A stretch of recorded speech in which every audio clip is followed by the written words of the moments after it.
Selamat sore Pak Amir, kami dari Cayo dan arema-youtuber.com minta pendapat Bapak terkait dengan tata distribusi pembagian sembako di Provinsi DKI Jakarta. Pertama-tama saya ingin menyatakan bahwa PD Pasar Jaya sebagai ujung tombak dari pelaksana kebijakan Pemda DKI Jakarta untuk mendistribusikan sembako ke masyarakat yang membutuhkan dalam rangka pelaksanaan PSBB ini memang sejak awal ada beberapa kendala, karena seperti pernah saya katakan bahwa ini kan baru pertama kali musibah seperti ini sejak kemerdekaan melanda bangsa kita. Jadi oleh karena itu wajar-wajar saja kalau ada kekurangan. Nah, kekurangan itu disebabkan oleh karena apa? Pertama, saya kira masalah tenaga kerja.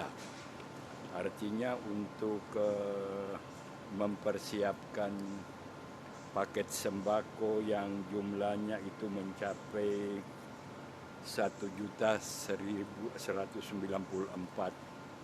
paket atau hampir 1,2 juta paket, itu kan bukan pekerjaan sederhana. Nah, untuk menyusun mengatur paket sebanyak itu menurut kalkulasi yang saya lihat, karena tadi saya melakukan tinjauan langsung ke Jak Grosir di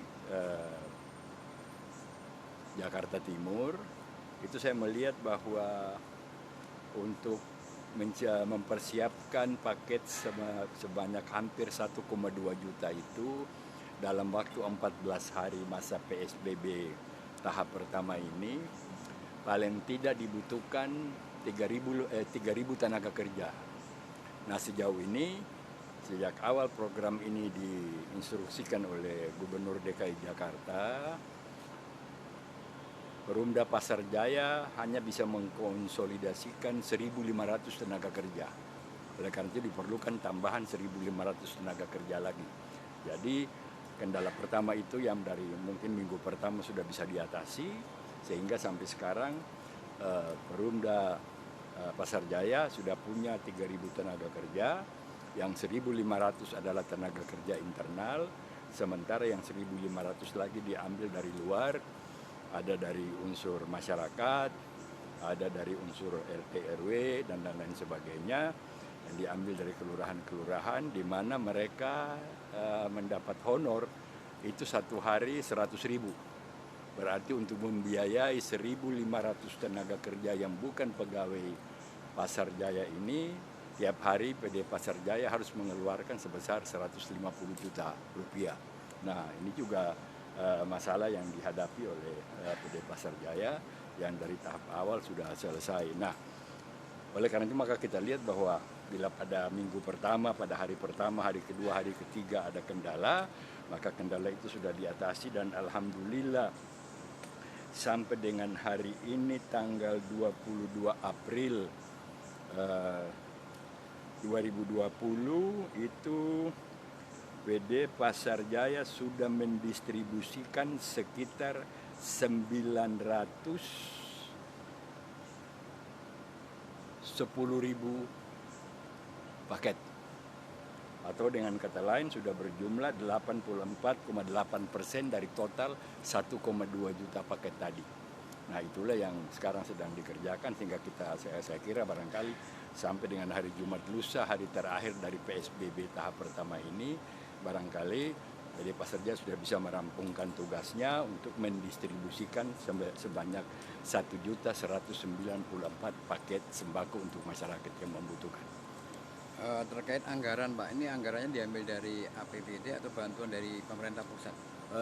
Sepenuhnya saya kira pertama-tama tentu kan begitu diinstruksikan oleh Gubernur, PD Pasar Jaya menggunakan dulu anggaran yang ada pada mereka, tapi alhamdulillah dalam perjalanannya akhirnya anggaran yang dikeluarkan oleh PD Pasar Jaya itu termasuk seluruh anggaran untuk pengadaan sembako yang berjumlah 194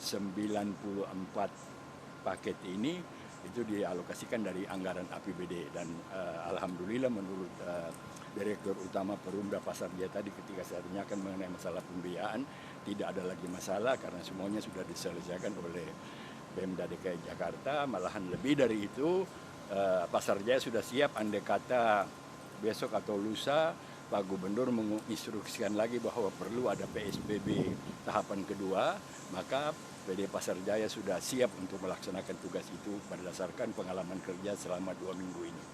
Ya.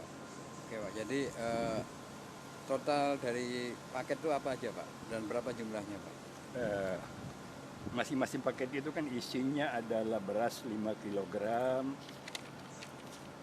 kemudian sarden 2 kaleng, kemudian sabun mandi 2 buah, kemudian minyak goreng 1 liter, biskuit 2 buah, dan masker juga 2 buah. Itu yang harganya kira-kira kalau harga paket itu aja, itu kira-kira sekitar 187.000. Tapi bukan cuma itu aja, karena ada biaya yang dikeluarkan untuk pembuatan paketnya. Ada juga biaya yang dikeluarkan untuk membayar tenaga kerjanya. Dan kemudian ketika sembako ini dikirim sampai ke RW, maka tiap paket itu ongkos kirimnya 5.000. Ya, sehingga kalau kita kali misalnya untuk 194.000 paket ini, kira-kira jumlahnya sekitar hampir 6 miliar rupiah. Nah, masalahnya memang ada beberapa RW dari sampai hari ini itu sudah sekitar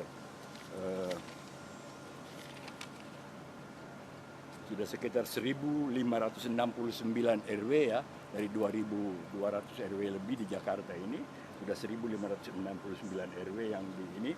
Nah, sisa RW yang belum ditransfer ongkos kirim paket itu adalah karena kendala pada nomor rekeningnya.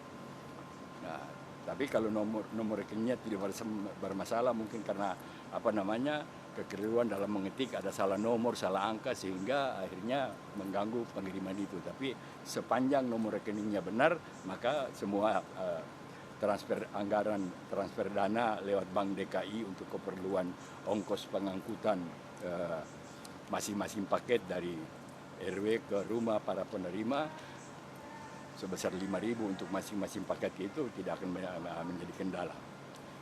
Kendala lain Pak, selain adanya tenaga kerja, temuan di lapangan banyak yang menerima tidak sesuai dengan sasaran gitu Pak. Ya, itu memang ada yang dikeluhkan oleh masyarakat, tapi itu kan PD Pasar Jaya kan sama sekali hanya mendapatkan data dari Dinas Sosial. Nah, konon Dinas Sosial mendapatkan data itu dari kelurahan, sehingga faktor-faktor seperti ini masalahnya bukan sesuatu hal yang bisa kita tanyakan kepada PD Pasar Jaya, karena Perumda Pasar Jaya hanya mengalokasikan jumlah paket itu berdasarkan informasi yang mereka peroleh dari Dinas Sosial. Sehingga bila ada kekeliruan, maka saya kira barangkali kekeliruannya itu terjadi pada tingkat kelurahan, tingkat RW, dan tingkat RT. Oke, terima kasih Pak atas pendapatnya.